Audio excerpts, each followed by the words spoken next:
want to make sure that I welcome everybody. Carolina, it's good to see you. I'm not sure who that is, but it's good to see you. Bo and Parrish, it's good to see you. My beautiful wife is here today to support me. Thank you for coming. My son and his family's here.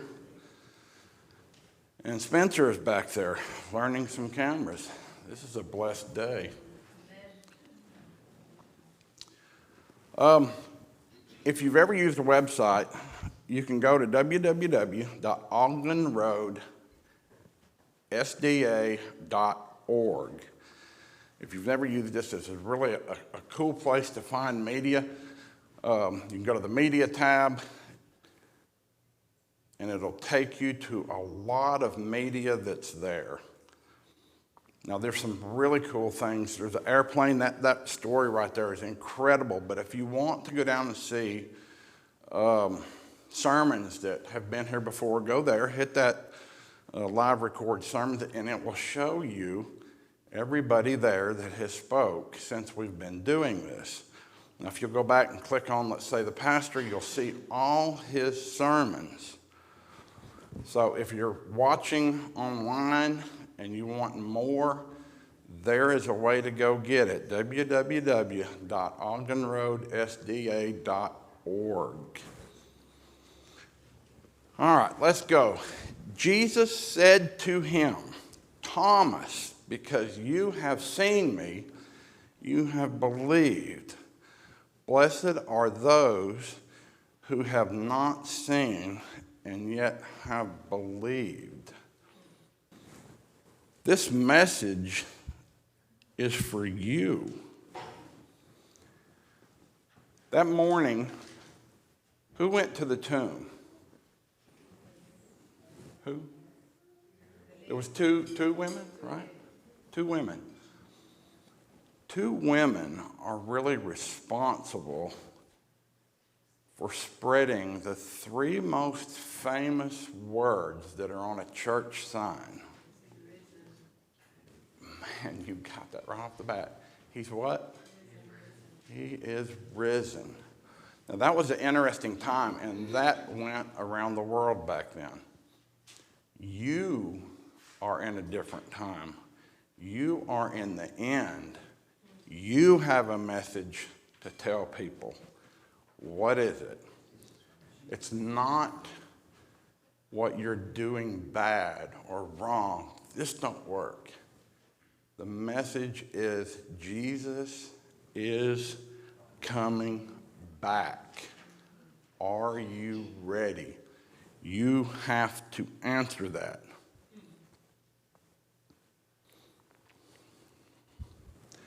Now, everybody reads, or a lot of people read the Bible. I hope you're reading the Bible.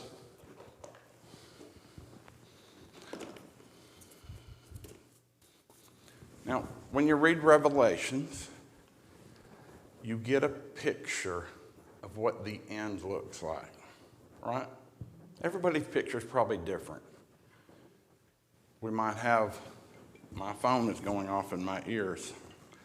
Sorry. Everybody might have a different picture of the end. Derek might have a picture. Pam might have a different picture. But I have a picture of what the end looks like. Do you want to see my picture? I figured you would. This is my picture. Now, is there any disputing that? This is definitely the end, without a doubt. Note to oneself, though, when ordering something off Amazon, look for the size, because I've seen this, and I got to have it. But what it is, it's a puzzle. Now, this puzzle represents something. It represents the end. So when we read the Bible, some people will say that puzzle is a bunch of pieces. In fact, a lot of people don't even like Revelations because it's too complicated or it's too scary.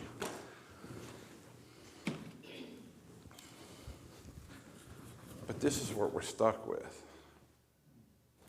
Now, some people might be good at puzzles when they read Revelations, and they might be able to put that together really easy.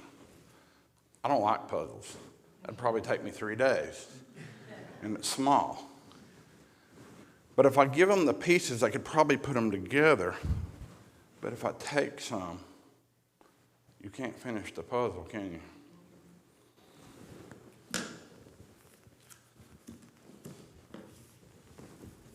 We know the end is coming. When we read it, we know it's there.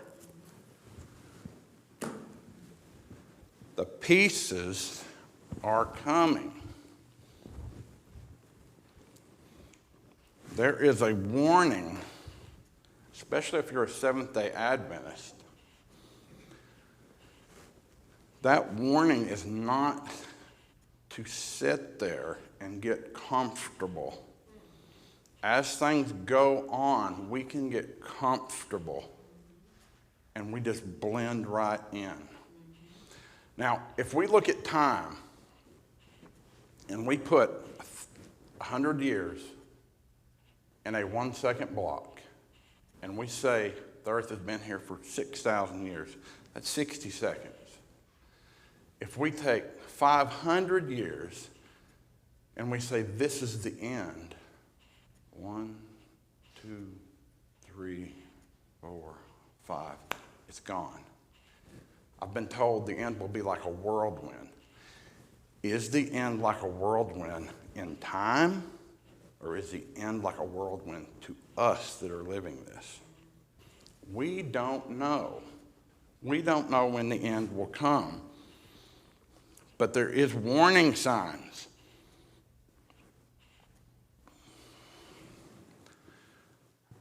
This is another one of the what time is it? It took me long, hard thinking to try and come up with something that would fit today's sermon. I really had a struggle looking at the things going on and finding something to talk about. It was really hard. It was just almost impossible. But I searched and searched and searched, and finally I come up with one. Your bulletin will say today's sermon is 2025, but it's actually Project 2025. Has anybody heard of Project 2025? Nobody? Good. All right. For the time will come when they will not endure sound doctrine, but after their own lust shall they heap up to themselves teachers having itching ears, and they shall turn away their ears from the truth, and shall be turned into fables. This is a warning. This is a warning. Look, this text is not talking about atheists. It says, having itchy ears, they shall turn away from the truth. Who is the truth? Jesus is the truth. And it says they will turn away from the truth. This is a warning. What is going on? Am I in the right place?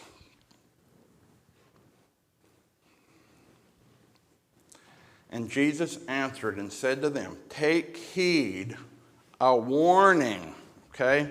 A warning that no man deceives you. A couple years ago, I had Spencer come up front with me. I'm sure Derek remembers. I'm sure his mother remembers. Diane remembers. I had Spencer come up front with me. He was going to read the scripture, and he got up front, and he started reading, and he froze. And he turned around and he said, Dad, I cannot do this. And he walked down with his head down, and he sat down beside Diane and Mike. Now, we went on with the service, and at the end, I said, okay, Spencer. He got up, he went to the microphone, and he read it like it was nothing. See, he deceived everybody in the congregation.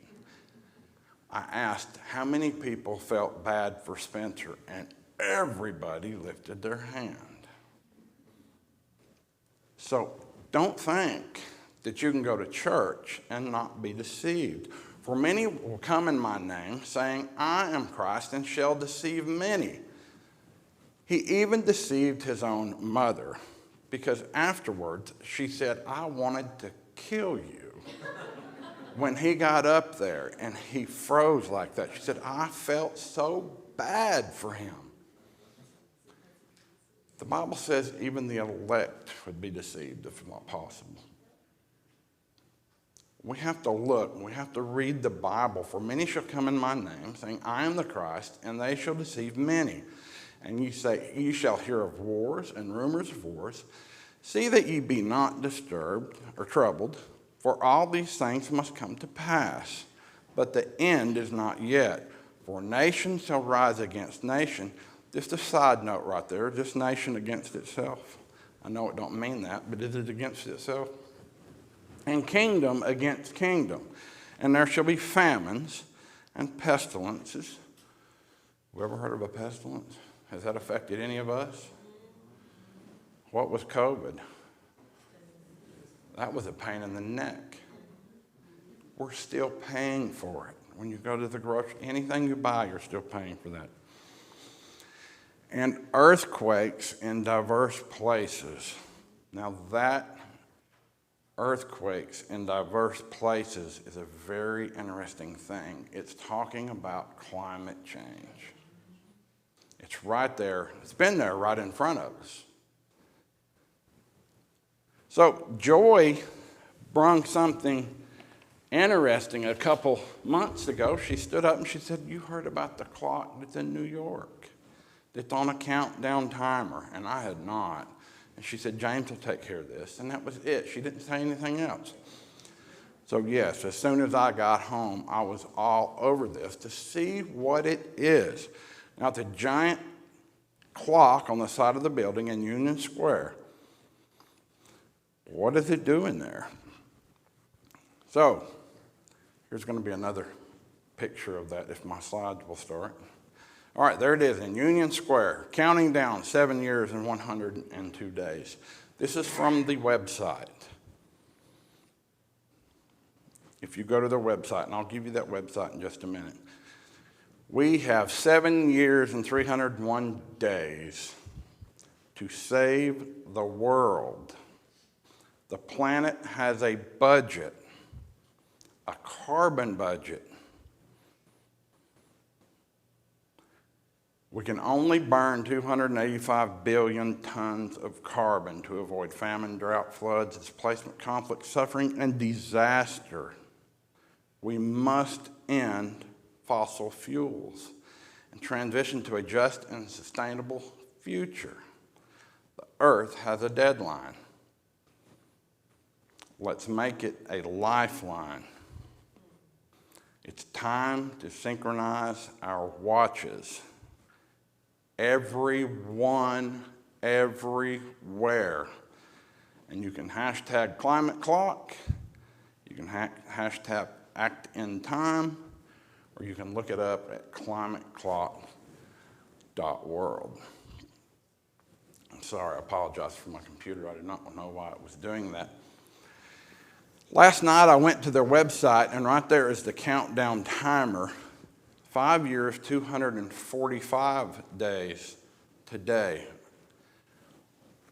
This thing is not just running in New York City. It is running everywhere. And it's a countdown. Listen to this next video. Viewers of the show understand that I adhere to a few basic policies, one of which is whatever Canada is doing legislatively, do the opposite.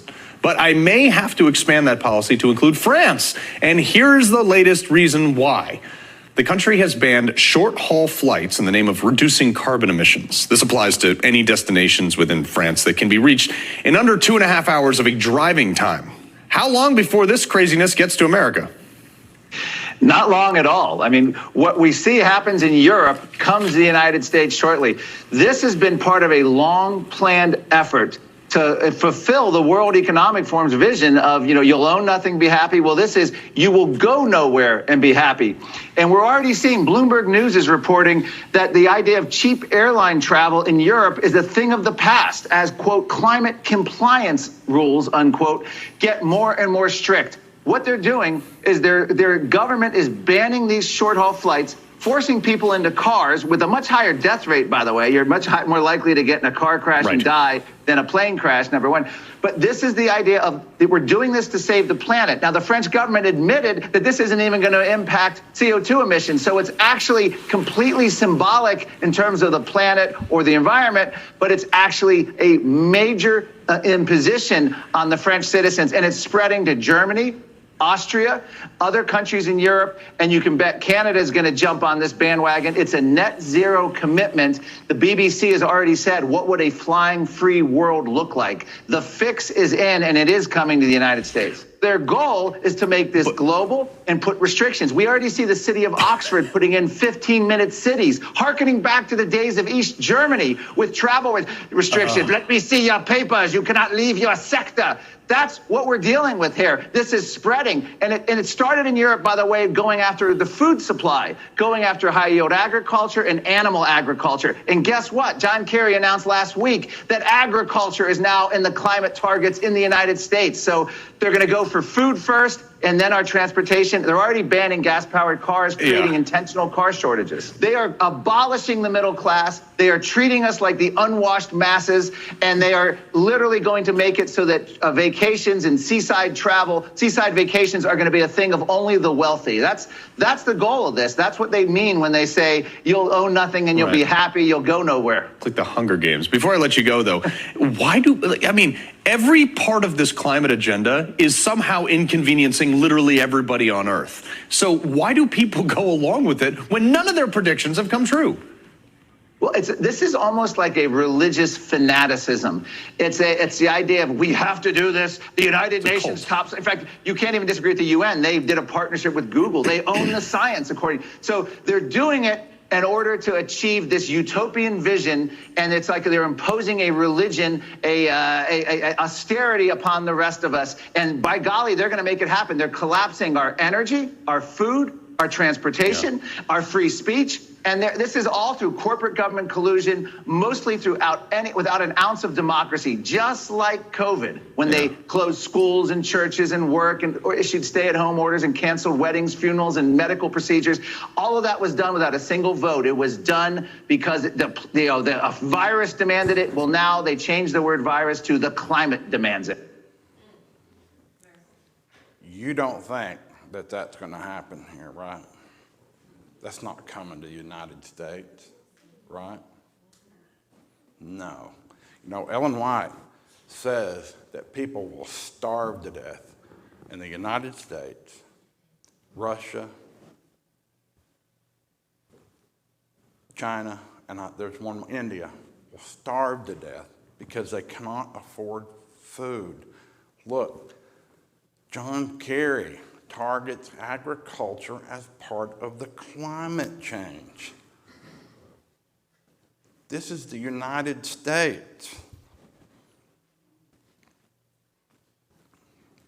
These have one mind and shall give their power and strength unto the beast. They're all wanting to come together, and they have a purpose.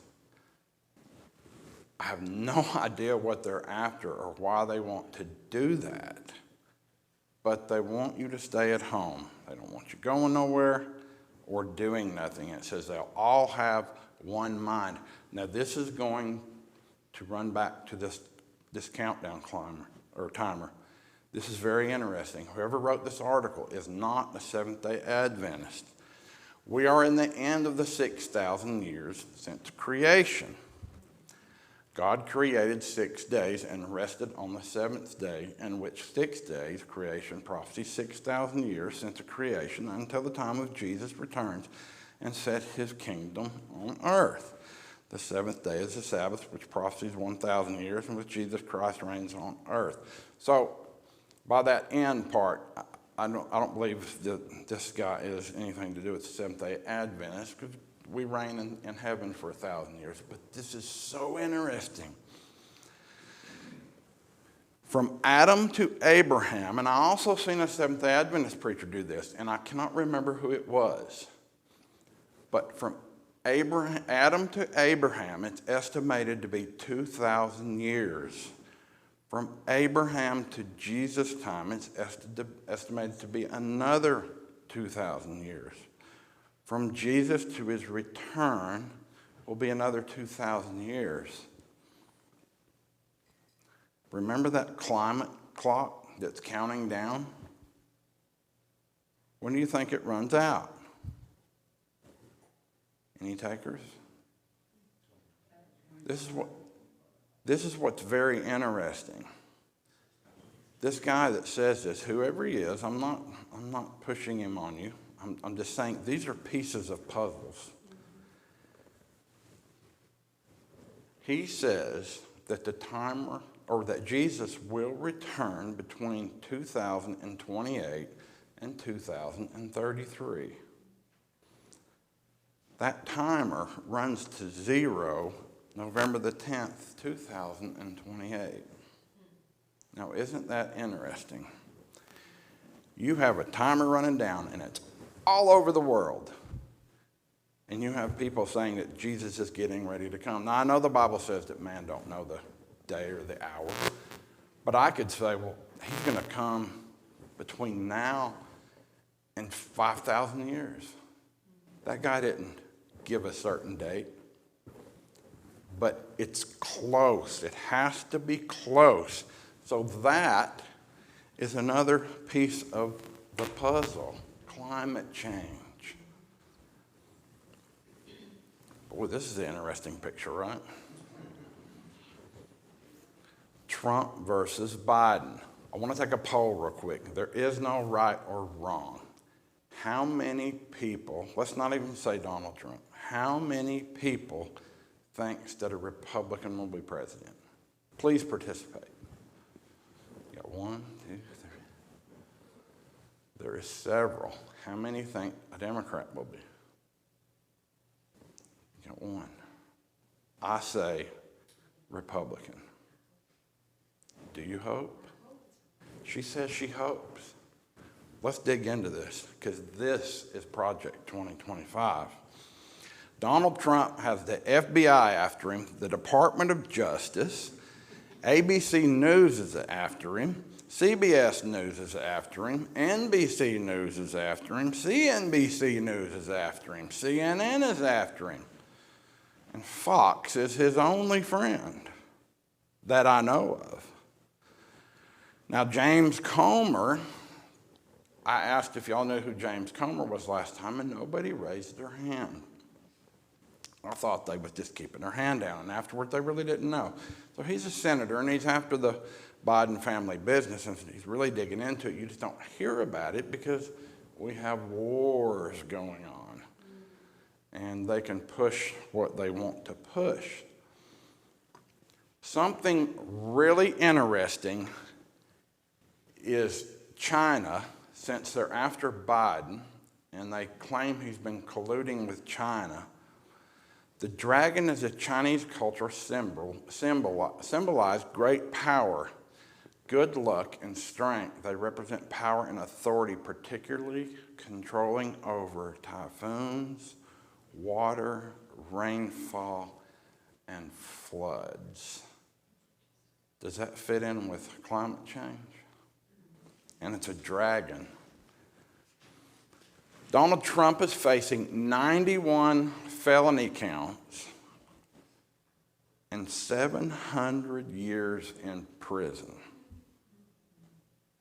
They do not want him to be president, do they?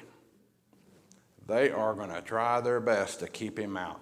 Let's find out why. Project 2025. Let's listen closely.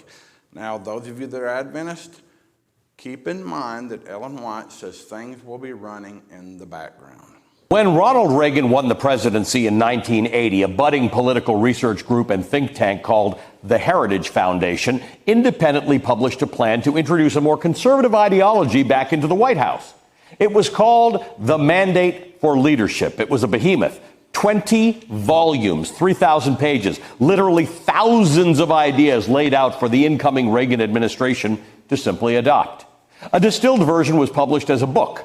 The Heritage Foundation gave a copy to every member of Congress, and soon the book became a bestseller nationwide. The Washington Post wrote this in 1980, quote, "The Heritage Foundation, a conservative Washington research group, today proposed an action plan for swinging the government to the right as fast as possible." It is clearly a hope chest of the mainstream right wing, predictably coming down hardest on environmentalists and on minority programs, restrictions on the military and intelligence communities, and free enterprise. That was 43 years ago, 1980, in the Washington Post. The Heritage Foundation estimates that within a year of handing over its very first mandate for leadership, the Reagan administration had implemented 60% of their 2,000 plus proposals. Over the next 40 years, the Heritage Foundation would put out an updated version of that mandate every so often. They each had a marked impact on Republican priorities. The Washington Post notes that the Heritage Foundation has long held significant sway over the Republican Party. For decades, it was the only outside group with access to weekly meetings of the Republican Study Committee, which is the largest Republican caucus. Heritage and their mandates have always had a conservative tilt, but previous iterations of the mandate had elements that found bipartisan support. For instance, one recommendation laid the groundwork for the mandatory buy-in of universal health care framework that is Obamacare. But the Heritage Foundation and its comprehensive government agenda have become more conservative over the years and more extreme. This year, the Heritage Foundation published the 9th iteration of the Mandate for Leadership. It's called Project 2025. Project 2025, the Heritage Foundation. Every day, the Heritage Foundation is building an America where freedom, opportunity, prosperity, and civil society flourish. Number one, this is off their website, providing solutions, researching, development, and promoting innovative solutions.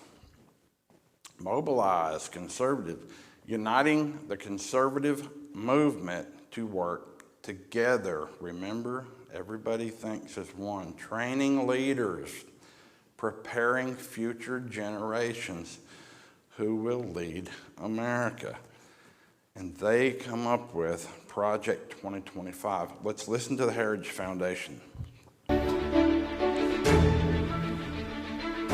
From the streets of America to the halls of Congress, the radical left and the rising tide of socialism pose a dire threat to America's future. More than ever, our families, our communities, all Americans need a champion fighting for them against the left's agenda. That's what we do every day at the Heritage Foundation. We fight for America. Every day we are advancing individual liberty, limited government, free enterprise, traditional American values, and a strong national defense. When big issues confront America, our experts develop the solutions, from creating more jobs and improving the economy to securing our borders and making healthcare more affordable. Our focus isn't on putting more power into the hands of government. It's on returning power to the citizens. We don't work on behalf of any special interest or political party. Our commitment is to the American people. But we know we cannot do this alone.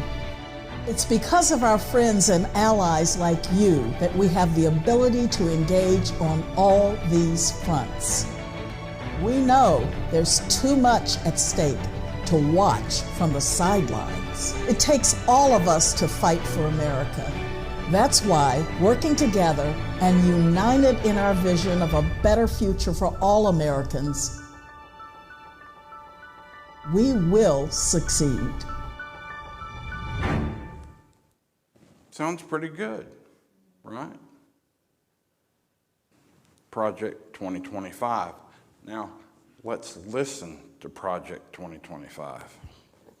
Project 2025. It's a call for you to come work here, Washington, D.C. Conservatives face a tough challenge in Washington, the swamp. The left has built a system that blocks and sabotages our efforts to run our government and deliver a conservative agenda. People would come into the government on behalf of a president and not be bought into the agenda that he was elected to do. They were either uncommitted or incompetent. Things aren't going to change unless you commit to serving our country. We want to make sure that the plans that are in place have been vetted so that the person knows not only what argument and excuses come in their way, but what the answer is, and have the trust of a movement-wide effort led by the Heritage Foundation to make sure that they know that it's credible and it's conservative. This time, we have a secret weapon. This time, we have Project 2025. By learning from the experience of former conservative appointees, we can overcome common obstacles and get things done. The reason I got involved is because I wanted to be part of a movement-led effort, and Heritage Foundation has used their influence to be able to convene the movement. We can be ready to hit the ground running on day one of the next administration. In the wise words of Morton Blackwell, you owe it to your philosophy to study how to win. Project 2025 will ensure a conservative agenda is ready to roll on day number one. Make sure that we, as conservatives, are prepared to hit the ground running January 20th, 2025. To learn more, go to project2025.org. Project 2025, day one, like a whirlwind. They're going to hit the ground running. Listen to this real quick. Crackpots, insurrectionists, and weekend terrorists are laying the groundwork to turn our government into a Trumpist nightmare if the former president somehow manages to get back into the White House in 2024. The AP reports on the plan laid out by a Project 2025, a government in waiting for Trump's return. Quote, the idea is to have the civic infrastructure in place on day one to commandeer, reshape, and do away with what Republicans deride as the deep state, firing as many as 50,000 federal workers. The goal is to oust employees they believe are standing in the way of the president's agenda and replacing them with like-minded individuals. That should sound familiar since it's directly linked to Donald Trump's authoritarian plans overall. The New York Times reported in July that Trump and his associates have a broader goal: to alter the balance of power by increasing the president's authority over every part of the federal government that now operates by either law or tradition, with any measure of independence from political interference by the White House. Numerous former Trump officials are involved with Project 2025, and look, it's not some shadowy behind-the-scenes effort.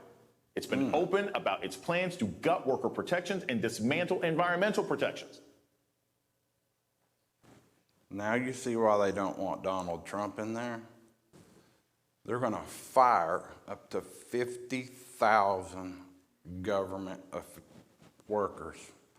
I'm sure they're talking about the head of the Department of Justice, the head of the FBI, the head of the SEC. I'm sure they're all gone, and they'll replace them with who they want. Now, I said before, I wanted Donald Trump too. Project 2025, day one, fire 50,000 government employees. Listen It includes their plans to make pushing right-wing Christianity the federal government's job. It's all in there in the nearly 1,000-page playbook calling on the next president to maintain a, quote, biblically based social science reinforced definition of marriage and family. Day one, maintain a biblically based social science reinforced definition of marriage and family. It absolutely does not depend on Donald Trump. Already, Trump's top competitors, Ron DeSantis and Vivek Ramaswamy, have made attacking the so-called deep state central to their campaigns. Michael Hirsch also reported that Project 2025 has been in touch with Trump's team, DeSantis' team, and with the moderate Democrat Joe Manchin about their goals. Does not depend on Donald Trump to get there. Now, there was only a couple people that said Democrat. Everybody else voted Republican. So it doesn't matter. This is sitting there. The playbook is in play. A 1,000-page document, and right here is the document. 2025, Mandate for Leadership, the Conservative Promise. In Section 18, the Department of Labor and related agencies, this is the good part. This is written by a man named Jonathan Berry. Listen to him. This should tie it all together. But there are implications for social conservative values across many issues. One of the interesting proposals that you've laid out in Project 2025 handbook from Heritage is stuff around the Sabbath. Mm-hmm. What are some of the ideas that you have there? Yes. This is. It sounds controversial. Mm-hmm. In many respects, it is a return to something that basically always everyone ever had. Mm-hmm. And it's specifically the idea of encouraging Sabbath rest through discouraging commerce on the Sabbath. The proposal that's in our book is amending the basic federal overtime law, Fair Labor Standards Act, to require that overtime be paid for all work done on the Sabbath. Interesting. Yes. Yeah. So I don't think I don't think Congress has the authority to mandate like a national closing on the Sabbath. That was always a state decision to do that. But let me add, it was always a state decision to do that. They did it. and yeah, I'm not saying this practice was uniform, homogenous, whatever, but very, very widely spread, and only recently in the last few decades have most states moved away from this. So this is, I think this is about as far as the federal government could properly go in this space, but it would be an encouragement and inducement to rest, but really to kind of coordinate commercial activity for the other 6 days of the week, which is as long as we've had Sabbatarian civilization, beginning in Israel and continuing into Christendom. This is something that's been increasingly a part of the rhythm of civic life. Most importantly, for people to have space to worship and honor God, and secondly, to have times of communal rest with their families and with their communities.